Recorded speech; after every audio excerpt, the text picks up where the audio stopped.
Hello नमस्कार दोस्तों, मैं आकाश स्वागत करता हूं आपके अपने परिवार आर्मी एग्ज़ाम्स पर। तो प्यारे दोस्तों, आप सभी को पता ही होगा कि आर्मी जीडी के एग्ज़ाम्स वगैरह चल रहे हैं। आज जो 4 तारीख था, आज था आर्मी, एक मिनट, आज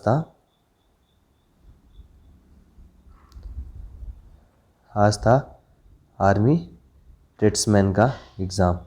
ठीक है, तो क्या रहा, मुझे दोपहर में तो समय मिला नहीं, लेकिन ज़रूर मैं दोपहर में क्वेश्चंस वगैरह आपके लिए निकाल लिया हूँ जो आज के एग्ज़ाम में पूछे गए थे।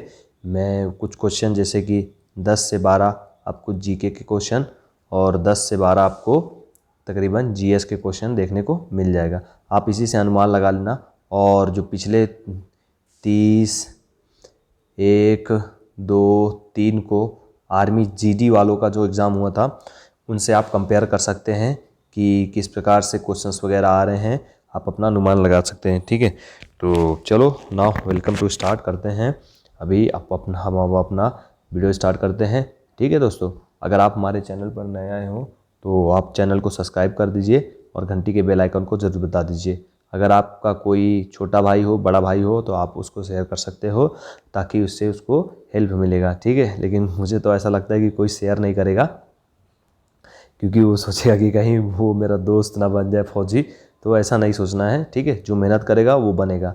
ठीक है, शेयर करने से कुछ नहीं होता। शेयर करोगे तो आप भगवान देखेगा कि हाँ, ये बंदा मतलब कितना सोचता है दूसरों के बारे में, खुद मेहनत करता है और दूसरों को भी सब वो करता है। ठीक है, तो चलते हैं। ये किसका पेपर था मैं बता देना चाहता हूँ। ये आर्मी ट्रेड्समैन टीडीएम, वो पबजी वाला टीडीएम नहीं, ट्रेड्समैन।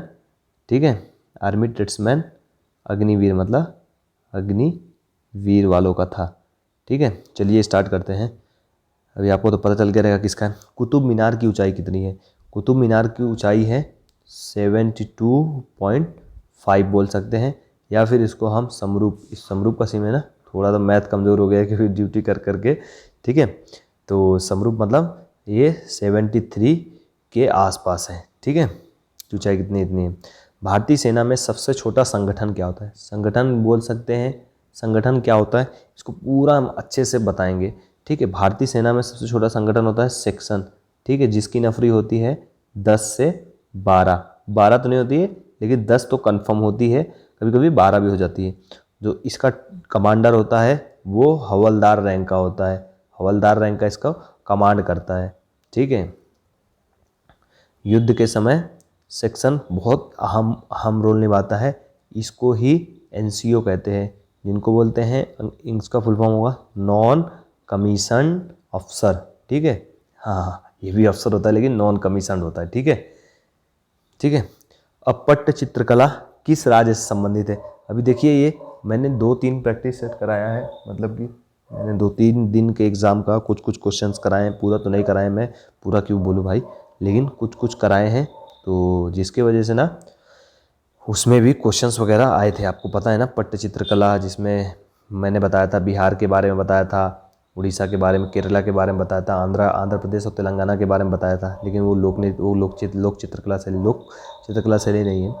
तो ये देखिए, फिर से ट्रेड्समैन में भी देखने को मिल गया है। तो आप वो पूरा जीडी वाला क्वेश्चन लगा लेना, जिससे आपको ट्रेड्समैन में भी, ज़रूरी नहीं है कि जीडी में आया है तो इसमें टीडीएम में आएगा, ऐसा हो भी सकता है और नहीं भी हो सकता है। तो आप लगा लेना, क्योंकि क्वेश्चंस वगैरह देख लेना। मेरे प्रीवियस वीडियो 2-3 वीडियो अपलोड किया हूँ मैं, और अभी मैंने एक नया सीरीज स्टार्ट किया हूँ, वो इसके बारे में आगे आपको पता चलेगा। तो कहाँ का है? उड़ीसा का है। कहाँ का है मेरे दोस्तों? कहाँ का है? उड़ीसा का है। ठीक है, उड़ीसा का है, उड़ीसा का है।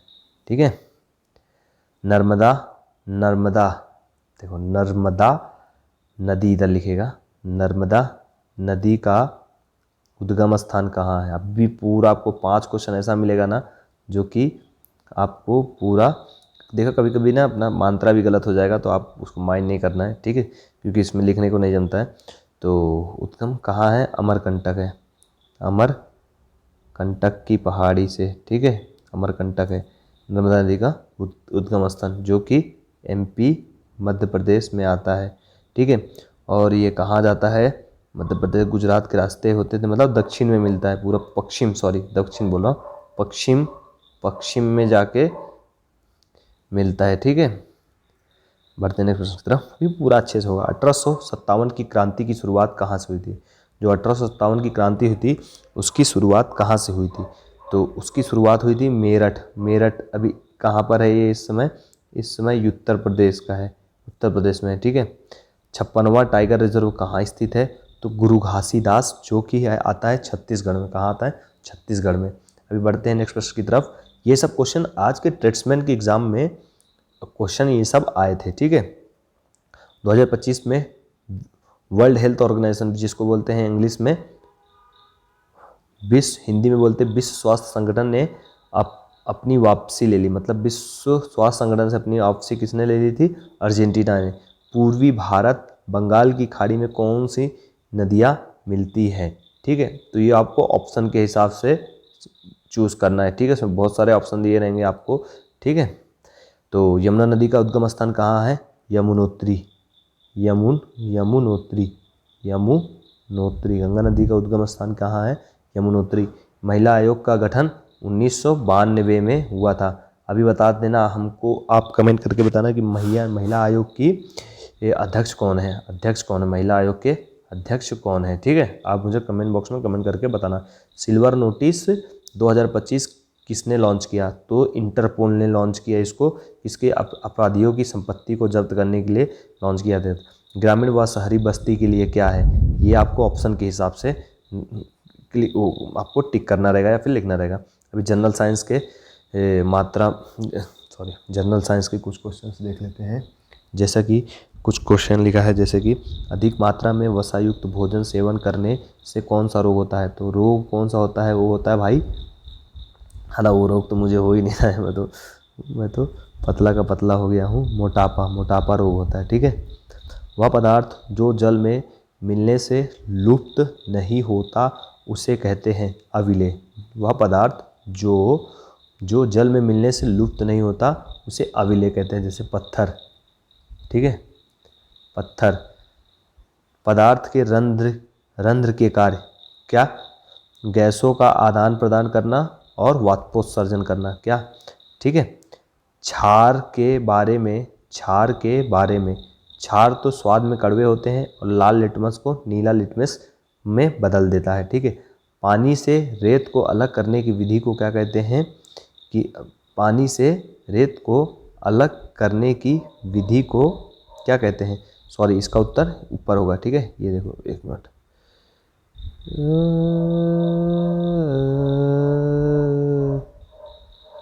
ठीक है, बस सब का ऑप्शन है भाई, ठीक है। क्या कहते हैं?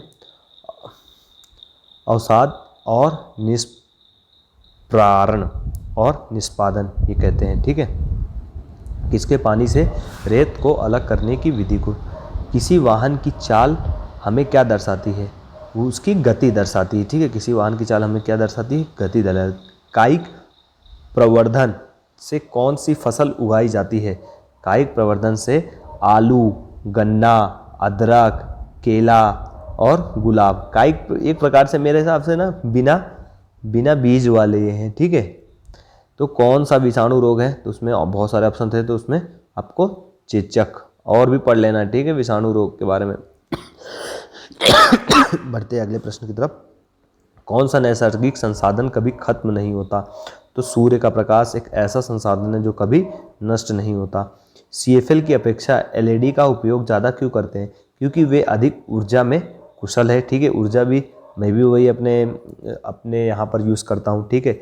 और लंबा जीवन काल होता है उसका, काफ़ी समय तक चलता है।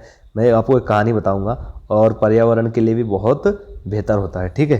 अभी क्या हुआ था, हमारे यहाँ ऑफर लगा था, ठीक है। अब होगा क्वेश्चन का पोस्टमार्टम सीरीज चलेगा, ठीक है। जो ऊपर हमने 20 से 22 क्वेश्चन देखे थे, उसी में से मैंने कुछ 5 क्वेश्चन सिलेक्ट किया जो कि आपको इम्पोर्टेंट होने वाला है, और उसी का हम पोस्टमार्टम सीरीज करेंगे, ठीक है। अभी मैं बताता हूँ CFL और LED के बारे में। मेरे पापा गए थे कहीं, तो कोई नेता या फिर किसी बिजनेसमैन की तरफ से कुछ तो बड़ा प्रोग्राम था, ठीक है। वहाँ पर जो महंगी महंगी, मतलब कि फिलिप्स की बल्ब थी, वो हो 100 रुपये में एक बल्ब मिल रही थी, ठीक है। हाँ, और कम 4 बल्ब लेना था, 4 बल्ब लेना था, तो 400 का कितना हो गया, 4 बल्ब। वही बल्ब अगर मार्केट में लेने जाएंगे तो 170-180 रुपये का था। मेरे पापा क्या गए, 4 बल्ब लेके आ गए। मेरी मम्मी ने इतना चिल्लाया वो एलईडी बल्ब के लिए। तो पहले सुनो तो सही, सुनना। मेरी मम्मी ने इतना चिल्लाया, मेरे पापा बोले कि अब तो मैं कभी नहीं लाऊंगा जीवन में। लेकिन आज वो बल्ब को हो गए 6 से 7 साल हो गए, लेकिन अभी भी प्रॉपर चल रहा है, ठीक है।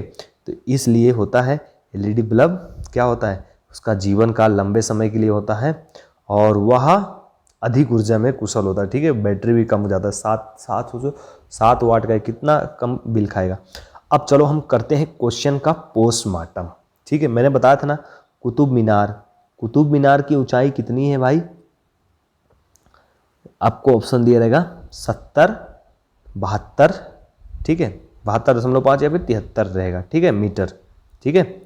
अब हम कुछ पॉइंट्स के बारे में जान लेंगे। क्या करेंगे प्यारे दोस्तों, कुछ पॉइंट्स के बारे में जान लेंगे। अगर आपको पीडीएफ चाहिए तो आप मुझे कमेंट करना, ठीक है। अगर ज़्यादा लोगों का कमेंट आएगा तो मैं कुछ एक टेलीग्राम चैनल और कुछ एक टेलीग्राम चैनल या फिर कुछ चीज़ बताऊंगा, नहीं तो फिर मैं उसको पर्सनल अपना नंबर शेयर कर दूंगा, आप मुझसे ले लेना और आपको जो भी क्वेश्चन वगैरह रहेगा वो अराइज कर सकते हो, ठीक है। अब कुतुब मीनार की जो ऊंचाई है वो ऊंची है, कितनी ऊंची है, 73 मीटर ऊंची है, ठीक है। जिसे कुतुबुद्दीन ऐबक ने कब बनवाया था, सन 1193 में बनवाया था, ठीक है। अब मीनार में क्या है, 5 अलग अलग मंजिलें हैं। पहली 3 मंजिलें लाल बलुआ पत्थर से बनी है, ठीक है। और चौथी और 5वीं मंजिलें जो है संगमरमर और बलुआ पत्थर से बनी है, ठीक है। इतना आप पढ़ लेना, ठीक है, ये है। अब मीनार के तल में कुअत्तल उल इस्लाम मस्जिद है और मस्जिद के प्रांगण में एक 7 मीटर ऊंचा लौह स्तंभ भी खड़ा है, ठीक है। अब मुझे आप इसका उत्तर बताना कि जो 4 मीनार है ये कहाँ स्थित है, ठीक है। ये कहाँ स्थित है ये तो आपको पता ही चल गया रहेगा, ठीक है। लेकिन आप मुझे कमेंट बॉक्स में कमेंट करके बताना। एक लड़की का कमेंट आया था, मैं वो कमेंट का भी पूरा अच्छे से अभी मैं आंसर दूंगा, मेरी भी गलती हो सकती है, ठीक है। भारतीय सेना का सबसे छोटा संगठन जिसको हम सेक्शन बोलते हैं, मैंने बताया था, जिसकी नफरी होती है 10 से 12, ठीक है। उसका कमांडर कौन होता है, हवलदार रैंक का अधिकारी, जिसको नॉन कमीशन अफसर भी बोल सकते हैं, ठीक है। नॉन कमीशन अधिकारी होता है। कुछ इंपॉर्टेंट पॉइंट्स जान लेंगे भारतीय सेना का। एक मिनट, थोड़ा इसको मैं पतला कर देता हूँ क्योंकि एक मिनट। भारतीय सेना का जो सबसे छोटा संगठन उसको हम सेक्शन कहते हैं। एक सेक्शन में आमतौर पर 10 से 12 सैनिक होते हैं, ठीक है। और जो इसका नेतृत्व करता है एक सर्जेंट, उसी को या फिर हवलदार रैंक का व्यक्ति होता है या फिर अधिकारी बोल सकते हैं। इसके बाद प्लाटून आता है। प्लाटून के बाद प्लाटून को कौन करता है, जूनियर कमीशन अफसर। फिर एक कंपनी आता है जिसको कैप्टन या फिर मेजर रैंक का अधिकारी लीड करता है। फिर एक बटालियन आता है जिसको कर्नल रैंक का अधिकारी लीड करते हैं। एक ब्रिगेड आता है जिसको ब्रिगेडियर लेवल के अधिकारी लीड करते हैं। एक डिवीज़न आता है जिसको हम डिब बोलते हैं,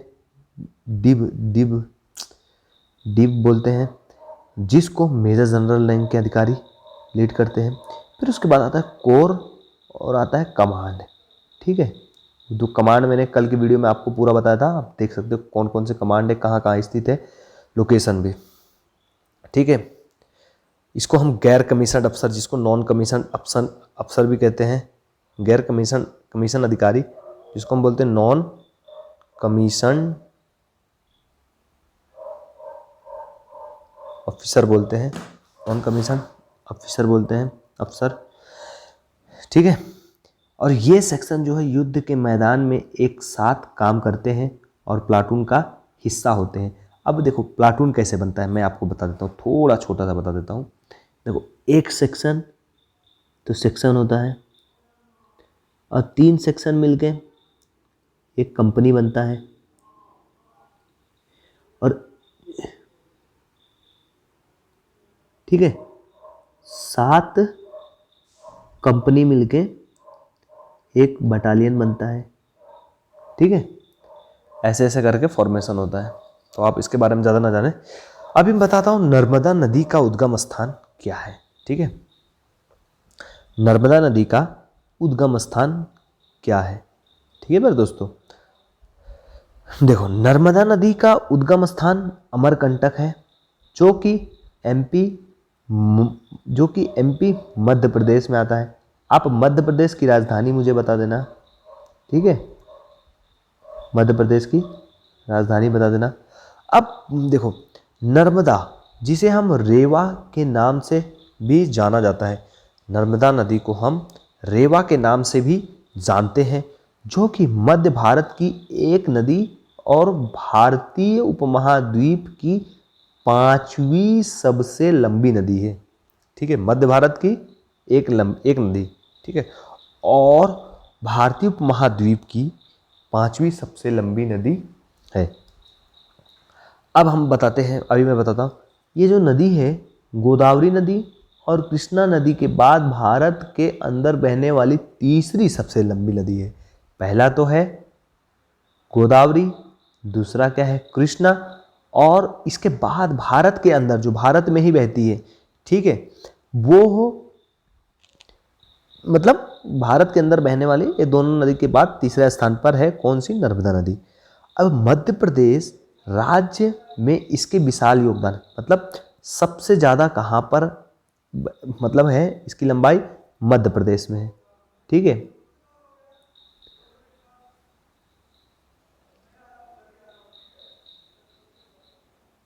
अभी क्या लिखा है, मध्य प्रदेश, और ये मध्य प्रदेश की जीवन रेखा भी इसे कहा जाता है। ठीक है, यह उत्तर और दक्षिण के बीच में एक पारंपरिक सीमा की तरह कार्य करती है, और यह मध्य प्रदेश की सीमा की तरह भी काम करती है। कौन सी, ठीक है, अभी क्या लिखा है, यह अपने उद्गम से पश्चिम की ओर 1312 किलोमीटर की चाल से खंबात की खाड़ी में जाकर यह मिलती है। खंबात की खाड़ी में जाकर, जो कि अरब सागर में जाकर मिलती है। ठीक है, अब नर्मदा नदी को ही हम रेवा भी कहते हैं। ठीक है, रीवा तो अलग जगह है। अब देखो कहाँ कहाँ से जाती है, ये देखो अमरकंटक से निकलकर जबलपुर जाती है, जबलपुर से निकलकर भेड़ाघाट होते होते, ठीक है, ये देखो यहाँ पर भोपाल है, हाँ, भेड़ाघाट होते होते ये नर्मदा नदी है। ठीक है, फिर ओमकारेश्वर अभी तो मध्य प्रदेश में ही है। देखो मध्य प्रदेश में कितनी लंबी दूरी तय कर रही है। ठीक है ना, फिर बड़वानी से होते होते सूरत के पास यहाँ पर कहाँ पर जाकर अरब सागर में जाकर मिल जाती है कौन, नर्मदा नदी। देखो ये अभी मैंने बताया था ना कल आपको मैप के बारे में, ये ईस्ट है, ये वेस्ट है, तो वेस्ट यानी पश्चिम में जाकर मिल जाती है। गुजरात एकदम पश्चिम में है। मतलब देखो आप ये पढ़ लेना। ठीक है, कहाँ पर बहती है, भारत देश में। राज्य कौन कौन से, मध्य प्रदेश, महाराष्ट्र और गुजरात, 3 राज्यों से होकर गुजरती है। इसके देखो कहाँ से निकलती है, संगमरमर के पत्थर से के बीच से निकलती है। ठीक है, नर्मदा कुंड, अमरकंटक, मुहाना कहाँ है, खंबात की खाड़ी, ये भी क्वेश्चन पूछ सकता है आपसे। अब यमुना नदी का उद्गम स्थान कहाँ है, दो नदियाँ पूछी थी। देखो लो प्यारे दोस्तों, दो नदियाँ पूछी थी, तो आपको दोनों के बारे में पढ़ना है। ठीक है, मैं तो चाहता हूँ कि आप और भी नदियों के बारे में पढ़ें। ठीक है, तो यमुना नदी का उद्गम स्थान कहाँ है यमुना नदी का उद्गम स्थान, यमुनोत्री। अभी चलो यमुनोत्री के बारे में थोड़ा जान लेते हैं। यमुना नदी का उद्गम स्थान उत्तराखंड की यमुनोत्री ग्लेशियर से है। ठीक है, जो कि निचले हिमालय के बंदरपूंछ पर्वतमाला में स्थित है। ये ग्लेशियर कहाँ स्थित है, निचली हिमालय, मतलब ऊपर ही नहीं, नीचे साइड भी हिमालय है। ठीक है, यहाँ के बंदरपूंछ एक जगह है, वहाँ से जाकर वो पर्वतमाला से ये यमुना नदी का उद्गम स्थान है। ठीक है, यह ग्लेशियर समुद्र तल से 6387 मीटर की ऊंचाई पर स्थित है। मतलब देखो जो ग्लेशियर की ऊंचाई है वो समुद्र तल से कितनी है, 6387 मीटर की है। अभी देखो फिर, और यमुनोत्री को गंगा नदी की सबसे लंबी सहायक नदी भी कहा जाता है, जो कि प्रयागराज में जाकर मिलती है कि नहीं? गलत रहेगा तो आप कमेंट बॉक्स में कमेंट करना, फिर नेक्स्ट सेशन में पूरा आपको अच्छे से वो होगा। देखो यमुनोत्री निकलते निकलते पनोटा साहिब, फिर दिल्ली होते होते मथुरा, आगरा से होते होते अरब, देखो फिर ये क्या है, ये गंगा नदी है, ठीक है। ये क्या है, यमुनोत्री, जाकर कहाँ मिलती है, प्रयागराज में मिलती है, जहाँ जिसको हम त्रिवेणी भी बोलते हैं, त्रिवेणी, इसी को हम संगम बोलते हैं, जहाँ पर महाकुंभ लगता है, ठीक है। गंगा जमुना सरस्वती क्या है, अदृश्य, मतलब कि दिखाई नहीं देती, ये है। अब 1857 की क्रांति थोड़ा पढ़ लेते हैं भाई, क्योंकि पिछले बार मनोज 1857 की क्रांति में सबसे पहले किसने शहीद हुए थे, ये भी क्वेश्चन पूछा था, याद है ना। ये कहाँ से स्टार्ट हुआ है, मेरठ उत्तर प्रदेश से स्टार्ट हुआ है। कहाँ से स्टार्ट हुआ है, मेरठ उत्तर प्रदेश। अब इस क्रांति के होने के बहुत सारे कारण थे, जिसमें से हो सकता है राजनीतिक कारण हो, कुछ आर्थिक कारण हो, कुछ सामाजिक कारण हो, और कुछ धार्मिक कारण हो, और कुछ सैन्य कारण भी हो सकते हैं। जैसे कि अंग्रेज क्या करते थे, अपने सैनिकों के मुकाबले भारतीय सैनिकों को कम वेतन देते थे, कम सुख सुविधाएं देते थे, ठीक है, ज़्यादा काम करवाते थे, ये भी हो सकता है। तो आइए हम जानते हैं, मुख्य रूप से अंग्रेज द्वारा भारतीय शासकों और जनता का शोषण, धार्मिक भावनाओं को ठेस पहुंचाना, मतलब ये उनका मुख्य उद्देश्य था। मतलब जो ये क्रांति हुई थी, क्रांति का मेन कारण क्या था, भारतीय जो शासक थे और अंग्रेजों द्वारा भारतीय जो शासक थे और जनता का खूब शोषण करते थे, धार्मिक, ठीक है, हिंदू मुसलमान झगड़वाना, या फिर अपने ईसाई धर्म का ज़्यादा प्रचार प्रसार करना, ऐसे कर करके वो करते थे। अभी देखो, और भारतीय सैनिकों के साथ भेदभावपूर्ण व्यवहार ने इस विद्रोह को जन्म दिया था। आइए हम थोड़ा हर एक चीज़ को थोड़ा थोड़ा समझते हैं। कोई मैं आपको ब्रीफ नहीं बता रहा हूँ, लेकिन आपको छोटा मोटा नॉलेज होना चाहिए। आप देखो, आर्थिक शोषण, ब्रिटिश नीतियों ने भारतीय उद्योग को क्या कर दिया था, नष्ट कर दिया था, और किसानों का काफ़ी शोषण करते थे, किसानों पर ज़्यादा कर लगाते थे, ठीक है, ऐसे कर करके काफ़ी शोषण करते थे। संसाधनों का दोहन करना, चलो जानते हैं क्या है। अंग्रेज ने भारत के संसाधनों और का अंधाधुंध दोहन किया, जिससे भारत देश की अर्थव्यवस्था क्या हो गई, कमज़ोर हो गई।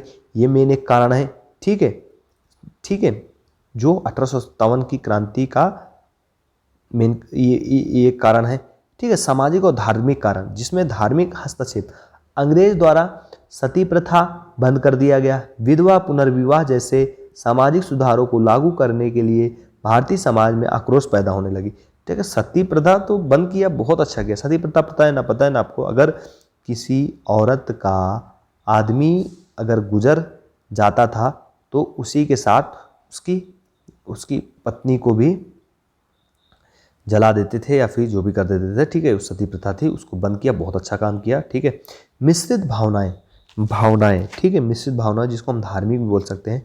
अंग्रेज द्वारा ईसाई धर्म के प्रचार प्रसार और भारतीय संस्कृति का अनादर करने के लिए भी लोगों में असंतोष था, ठीक है। वो क्या करते थे, अपने धर्म का प्रचार प्रसार तो करते थे, चलो ठीक है, लेकिन जो भारतीय संस्कृति थी उसका भी अनादर करते थे, मतलब उसको इज्जत नहीं देते थे, ठीक है। इस प्रकार से भी हो सकता था। एनफील्ड राइफल का मुद्दा, एनफील्ड राइफल में क्या है, नई एनफील्ड राइफलों में गाय और सुअर की चर्बी के कारतूसों का उपयोग करना, जो कि हिंदू मुसलमान के सैनिकों की थी, ठीक है। धार्मिक मतलब जो हिंदू मुसलमान सैनिक थे, वो उनकी भावनाओं को आहत पहुंचती थी, ठीक है। अब सैन्य कारण क्या हो सकता है, सैन्य कारण भेदभाव मैंने आपको बताया था कि ब्रिटिश सैनिकों की तुलना में भेदभाव व्यवहार किया जाता था, जैसे कि कम वेतन और पदोन्नति के अवसर भी बहुत कम देते थे भारतीय सैनिकों को। ठीक है, अब सेना में असंतोष, देखो भारतीय सैनिकों में असंतोष था क्योंकि उन्हें लगता था कि अंग्रेज द्वारा उनका शोषण किया जाता था।